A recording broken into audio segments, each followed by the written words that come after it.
Shannon, what did this interview session tell you about Russ? That he doesn't get it. Skip, they're the 9th seed in the West. They were one of the favorite teams to come out of the West.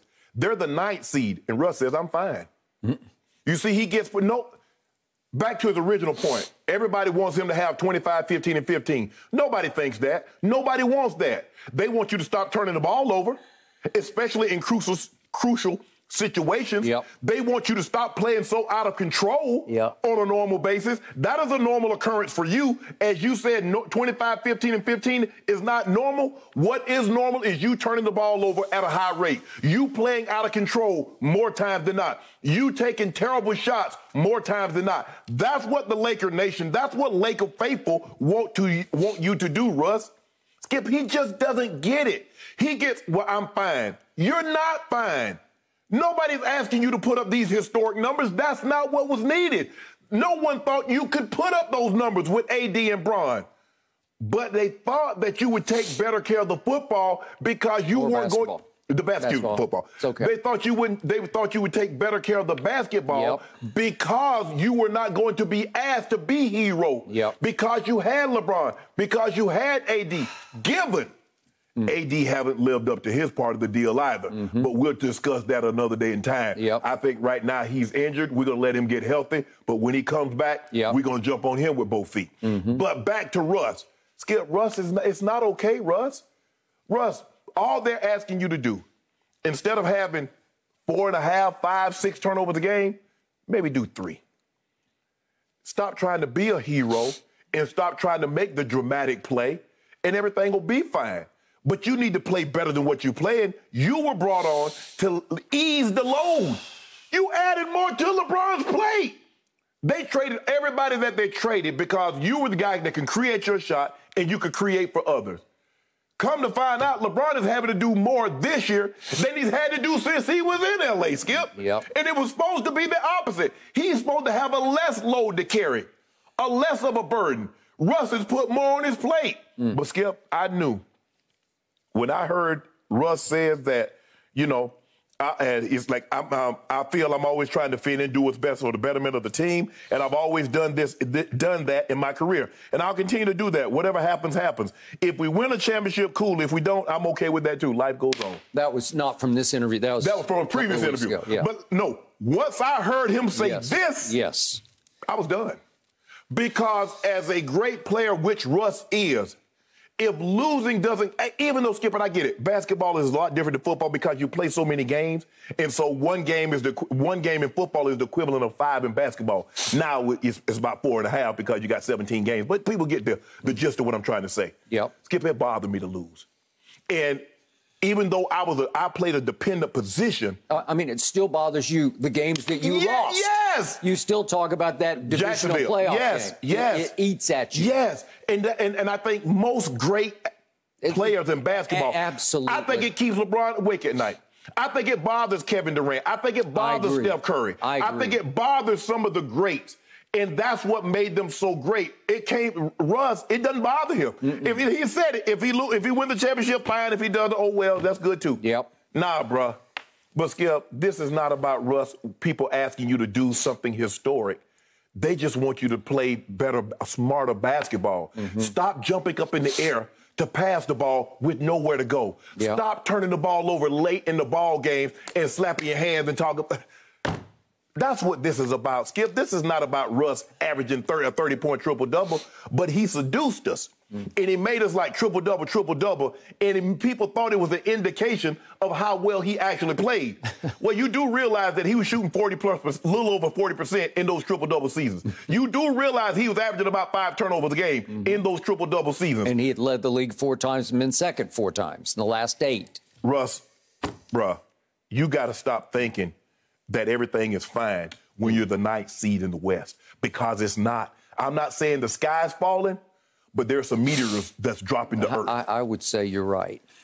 So I hear everything you just said and then some. When I first saw that Russ had actually submitted to doing a solo interview, this is what, remember, the post games often he'll be side by side with LeBron or AD. But you do remember that Christmas that he left.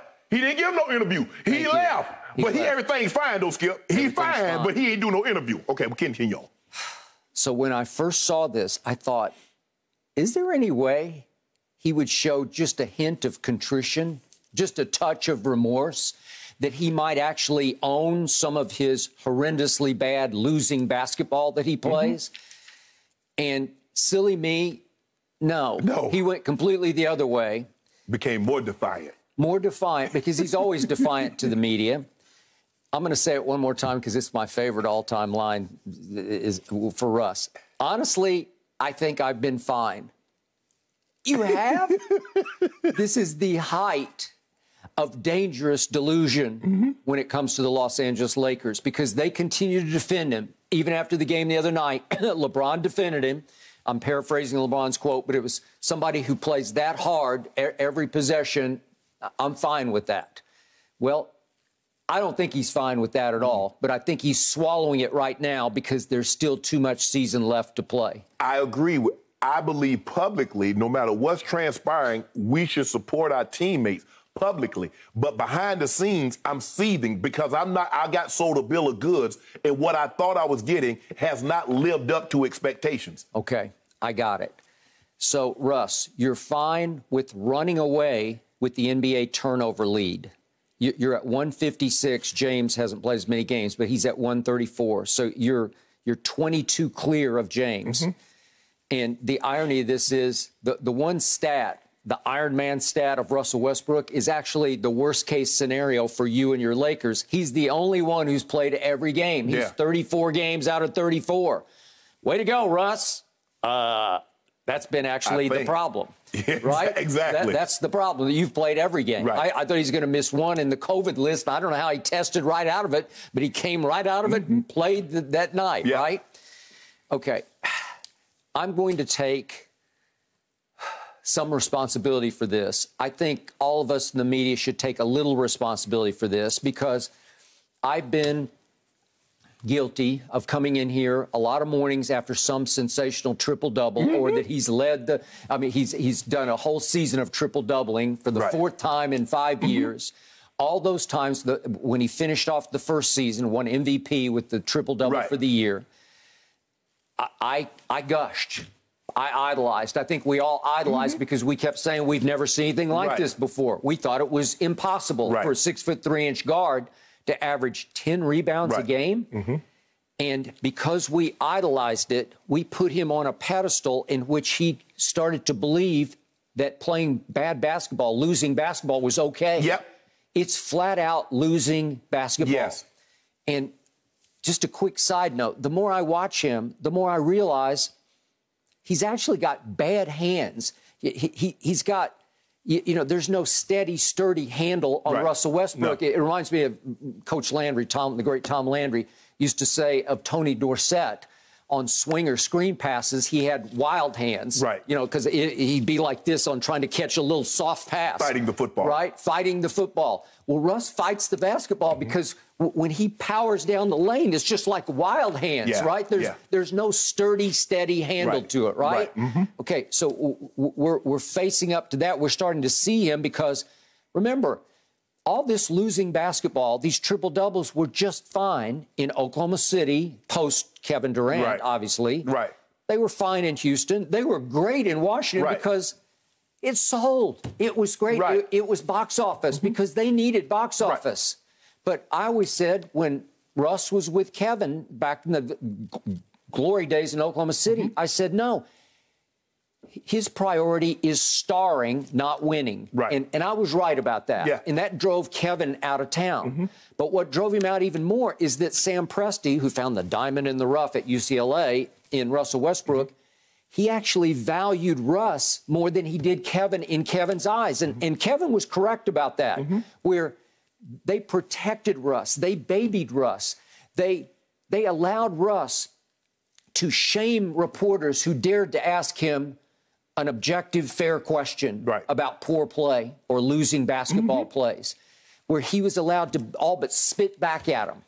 And we're getting that now in L.A., but this is the first time he's been on this stage because nobody in Laker Nation cares about 25, 15, and 15 to your point. Right. They don't. Right. I mean, that's if it happened in victory, that would be fine. Skip, you remember when LeBron had just come off going to the finals? You remember when they came out here and they put the murals up and every time somebody put it up, they defaced it? They did. We don't care about what you did somewhere else. Nope. What are you going to do for the Lakers? Nobody cares about those triple-doubles in Laker Nation because none of them have really gone to us winning a game here. That's what the Laker fans are thinking. And so you've got to do it here. But there was nobody expected Russ in OKC or Houston or Washington to contend for a title. So the level of expectations are different now. You have to adjust your play, your expectations to meet the expectations of this team. You just can't go out there willy-nilly. Okay, well, if I turn the ball over 7 times and we lose the ball game, I'm with Washington. Okay, all well and good. Nobody expects anything anyway. That's different now. You're at the Lakers. Do you understand what the Lakers represent? What that brand means? That's not triple-double. Nobody cares. Well, he should because he's the only one who grew up out here idolizing the Los Angeles Lakers. So he should know what Showtime, what Shaq and Kobe Lakers represent. Yep. They don't represent losing. No. Yet he is totally content with 16 and 18 because he's just thinking, hey, I can't do 25, 15, and 15. It's not normal. He's saying, well, no, it's not normal. Right. So he's at 28 and 8, and I promise you, he is locking in on, I got to get those 8 and 8. I got to get to 10 and 10, and then I'll have a great year. If I can go 20, 10, and 10 for the Los Angeles Lakers as a starting point guard, I'm in basketball heaven. That's all he cares about. But what did that they could miss the playoffs, and he would not care. Exactly. That's my point, Skip. Okay, yeah, you had a great individual season, but what did that do for the Lakers? Yeah. Honestly, I think I've been fine. So let me look at these stats quickly. Not only is he leading the league by far in turnovers, but how about this? From the three-point line, he's shooting 30.4%. That ranks 144th of 152 three-point shooters in this league. From the free throw line, this is your point guard. He's shooting 65.6%. It's his career low. That ranks 94th of 96 players. You can't overcome that, plus the turnovers. No, absolutely not. And then the great irony of Saturday night, it felt like you hit bottom on Saturday night because you make the 31-8 run to come from 23 down to tie, mostly with Russ watching on the bench, right? Yes. But you hit bottom because it was miraculous that you got back to 115 all, given the fact that he missed 11 shots in the restricted area. 11 shots, which tied his own record in the last 10 years for most shots missed in the restricted area. So not only was he not making them from distance, he couldn't even make bunnies. He couldn't make point blank. No. Are you kidding me? So just quickly, for the edification of those who might have been celebrating Christmas or whatever and couldn't watch the game, could we see all of Russ went 4 of 20. So we got 16 misses. 11 of them are point blank. Could we see those, please? Here's the first one up. And, well, he just got stuffed on that one. That was James Harden who blocked that shot. Way to go, James. That's just wild. No. You knew that one. When he goes up from 3, I'm like, no. Little mid-range, almost airballed it. I think it ticked the far side. Little too strong. Wild drive. Look at this one. Come on now, Russ. Russ. That got blocked from behind. He is 6'3". There's no way he's going to make that shot. He's just not going to make that. Look at that. That's an air ball. That's just how you shoot the ball over the square? I don't know. Short, as usual. But he's fine. He's playing fine. Well, that was, yeah. Here's the last one where the rim blocks his dunk. That was to cut it back to 1 at the end after the. But you know why? You know why I did that, Skip? Because he was going to dunk the ball and do all this and do all that. Yeah, rock the baby. Yeah, he was going to do it all except put the ball in. He did everything except put the ball in the basket. Yesterday, LeBron's driving, and I'm saying, just go ahead and do something because it's your game to win because he'd already scored 13 in the fourth. Right. And they double him, and he goes kind of up and under, and he decides, well, I got to kick the ball. He was trying to kick the ball to Melo, and James Harden got a hand on it. Got a hand on it, and guess who it went to? Fatefully, it goes to exactly the wrong guy. Doesn't it always happen like that? Who just puts his head down and goes bat out of hell to the rim and gets blocked by the rim, and that's ball game, because then James gets fouled, and he goes and makes the 2 free. But you remember 3 weeks ago, Skip, somebody compared him to Allen Iverson, and he felt it was disrespectful. I'm not Allen Iverson. Allen Iverson isn't me.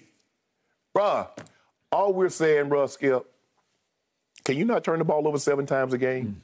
Can you not shoot bad shots? Can you play a smidge? I'm not asking you to be Alvin Robertson and play lights out defense. I'm not asking you to be Patrick Beverly. Can you play a smidge of defense? That's it. I don't think that's asking too much for a guy that's making $44 million. He is capable. On occasion, he'll play the passing lane and get his hand up. He is very capable. But, Skip, I mean, those shots, come on, Skip. I mean, you see the man, he's just throwing shots up with his left hand. I understand that he's a naturally lefty. He shoots the basketball righty, but he's a lefty. But, Skip, come on, bruh. I mean, you look at those shots, he's just throwing the ball up off the rim, hoping to get a foul. He's turning around looking at the rim. No, they're not going to bail you out with bad shots. They're not going to do it. Not you. He's no longer playing in Washington or even in Houston. Right. Because those teams wouldn't be in the marquee game on Christmas, right? They're not going to be on television every single night. They're not going to have 40-plus games on the NBA TV, TNT, ABC, or ESPN. Washington Wizards might have had 1 game. Houston might have had 3 or 4 games, but that was because of James Harden. OKC wasn't going to be on TV at all. So now, every other game, you're going to be on. You got LeBron, you got Anthony Davis, and you got the Laker brand. Right. So you're going to be in the public's eye. Was that not the marquee game of the day and evening? Yes, it was. And obviously, there's no KD and there's no Kyrie. And for that matter, there's no Joe Harris. There's no LaMarcus Aldridge for the Nets. So obviously, you should have the advantage. You can't get outplayed by Patty Mills. No, you can't. And that's what happened. James Harden did James Harden things. LeBron matched him. Okay, so now we go to the second best players. Okay, what did your second best player do versus their second best player? I know what he did in the 4th quarter. He made all 3 of his shots, and they were all from 3, Patty Mills. Patty Mills outplayed him. Simple as that. Winning basketball player. That's all he is. He's 5'11" of winning player, winning intangibles. But guess what, Skip? Shooter. He got a triple-double on Christmas. He got a triple-double. The sun didn't come up but for a little bit because it started raining again. But he was good. He was very good with what happened. But I believe that the shame that you felt and that Laker Nation felt was intensified by the fact that it was supposed to be the marquee game on Christmas, and you fell 23 down and made a stunning comeback. A comeback, seriously, a comeback for the ages. It's hard to go on a 31-8 run. And you did that, and you got it back to 115 all on a nice little dish from LeBron to Malik Monk, who went up and under. And I'm thinking, you got this. You got him on the run. And James was coming all apart. He was 0 for 5 at that point. You had him on the ropes and on the run. And then that happened. Skip, let me ask you a question. Russ got 180, 190 triple-doubles. How many of those 185, 190 triple-doubles? 190, isn't it? 190. In which they won. Let's just say they won 100 of those. Do you think Russ left without doing an interview after they won the triple-double? If everything's fine. Remember, Skip, you never accept anything in a win you wouldn't in a loss. So all of a sudden, he fine. Why wouldn't you wouldn't talk to the media after the game? If you fine, if everything's okay, why wouldn't you talk like you normally do? Because you know you played like some boo-boo. And you've been playing like that since you've arrived here. You have not met expectations. You can brush it off. And I agree, his teammates should support him 1,000%. But deep down inside, they know he's not playing. He's not living up to his end. They have to. He knows it. Everybody knows it.